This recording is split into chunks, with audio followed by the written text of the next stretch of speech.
Hello everybody, welcome to week 3. This week we're going to be discussing the history of terrorism. While many of us think about terrorism as somewhat of a newer development, terrorism's actually been around for a very long time, around 1,000 years.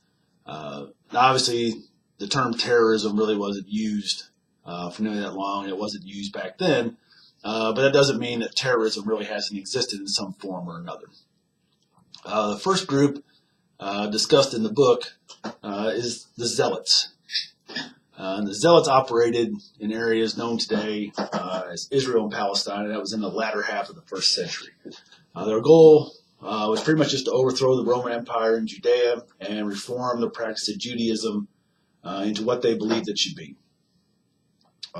They targeted both Romans and the elite Jews because they did not believe that they were pure in their practice of Judaism. The Zealots were one of the first messianic cults, which means they believe that in the not too distant future, the world will be transformed by an event marking the end of history, aka end of the world. Pretty much they just mounted several insurrections against the Romans. They used the dagger, that was their favorite weapon, and they would attack their victims, both political and religious figures, in broad daylight, out in the open, in crowded areas, during holidays. But obviously they could never really match the power of Rome at the time. Rome was super powerful back then. And eventually they were driven into the mountain fortress of Masada, where the Romans put them under siege, and they knew at some point Rome was going to breach the walls. So before that happened, before they succumbed to the Romans and faced slavery and death, the men killed all the women and children, and then they killed themselves.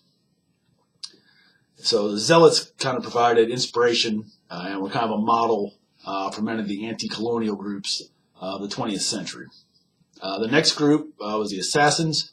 They operated from like 1090 to 1275 in Persia, Syria, and Palestine.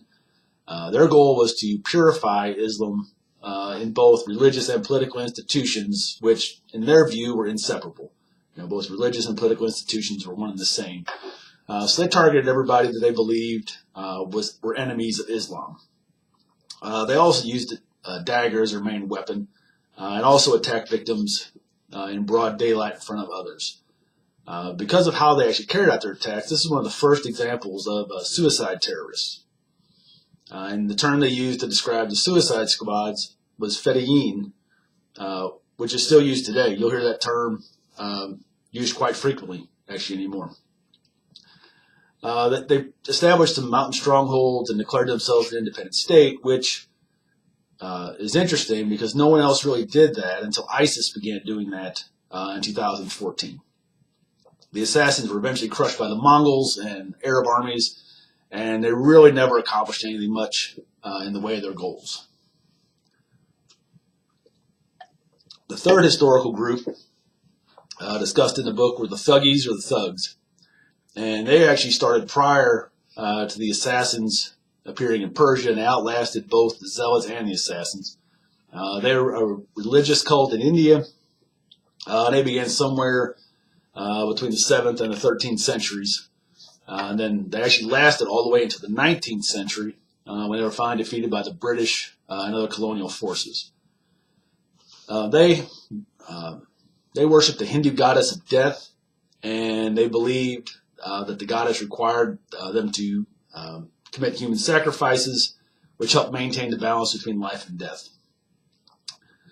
They're really interesting because they only attacked other Indians and Indian travelers, and they were also known for their ability to deceive their victims, sometimes, I guess, living in the same house with their victims for a year or better. Overall, they killed between 500,000 and 1 million people during the time they were active. But they're an interesting terrorist group because their only goal was to please their Hindu goddess. So they didn't really achieve what we considered goals that you normally attribute to terrorist groups. They also only attacked individuals. They never attacked institutions. So they really never posed any kind of threat to societal authority or to the greater society that they were a part of. So those are three of the main kind of historical terrorist groups. So getting more into the modern era, the modern terms terror and terrorism can be traced to the Great Terror of the French Revolution in the late 18th century. And I posted a video about the French Revolution in Blackboard. It's kind of long, but the second half of the video deals more directly with the terrorism aspects. But it's pretty interesting if you want to watch the whole thing. And the tactics used during the French Revolution represented kind of a more rational and planned use of terror tactics that had ever been used before. So the French Revolution really had an impact on terrorism moving forward. So then after the French Revolution is where we get into Rappaport's 4 waves of modern terrorism that he's divided history into. There's in the book chapter it describes them, and then the actual full article written by Rappaport is located at the end of the chapter. So the first wave is kind of known as the anarchist wave from 1880 to 1920. And this era was inspired by the anti-monarchical, I said that right, nature of the French Revolution, and pretty much just consisted of calls for toppling current regimes. Pretty much anarchy. One of the main events from the area was the group Narodnaya Volya that challenged the Tsarist rule over Russia. But after they killed Alexander II, I guess the Tsarist regime had enough and turned the full force of that regime onto the group and crushed them. Second wave is known as the anti-colonial wave from 1920 to 1960. This wave began immediately after World War I. The empires of the defeated states were broken up following the war. 3 main groups emerged during this time. The Irgun against the British in Palestine, the EOKA against the British in Cyprus, and the National Liberation Front against the French in Algeria. These groups are all considered to be successful, and they further inspired nationalist uprisings later in the 1960s, and groups such as the PLO and the IRA kind of had their roots in this anti-colonial wave that preceded them.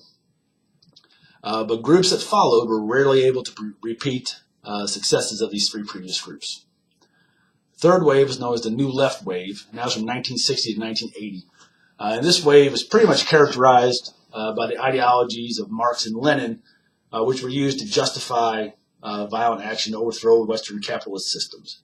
A lot of these groups were active in Europe. There were some, like the Weathermen, that were active in the United States. And even though it was the left wave, some of these groups mixed in nationalist goals with this leftist ideology. And this was also the time when international terrorism sort of emerged. And, international terrorism is basically just the tendency of groups to attack targets of international significance and to conduct attacks abroad rather than just at home. So because this emerged during this time, this is also the time when international cooperation began to take shape to combat terrorism. The final wave is the religious wave, and that's the one we're still in, and it started about 1980.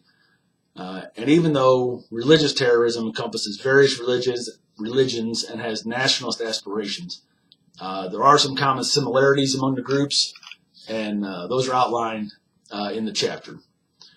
And because of these similarities, this has become to be known as the new terrorism. Because prior to this, conventional thinking was that terrorist groups would not resort to mass casualty attacks or use weapons of mass destruction. And as you can see from what's happened since that time, terrorist groups are not opposed to that anymore. Because some religious authorities equate the highest number of casualties to be one's divine duty. So that's kind of a quick hit on the chapter in the book. Be sure to read the end of the chapter articles by Rappaport and Hoffman. They give more detail about the history of terrorism, and then also read that chapter by Forrest that I've included in Blackboard.